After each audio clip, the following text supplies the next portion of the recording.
Aš neprisimenu, kad mokykloje būčiau mokiusis Adomo Mickevičiaus kūrinius atmintinai, o jie mokosi. Ir pirmoji eilutė yra tokia: Lietuva, tėvynė mano. Studijavau Adomo Mickevičiaus universitete Poznanėj, praplėčiau savo akiratį naujojo meno srityje, susiradau draugų naujų, pamačiau naujos architektūros, kas man labai patiko. Lenkijoje labai stipri kino mokykla. Ten labai naudinga vien dėl to važiuoti.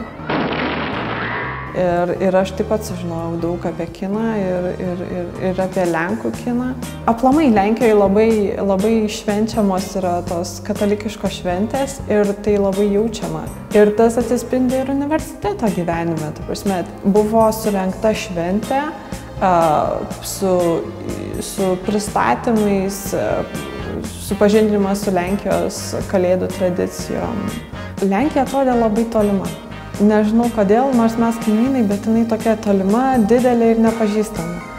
Dabar jinai man tapo daug draugiškesnė.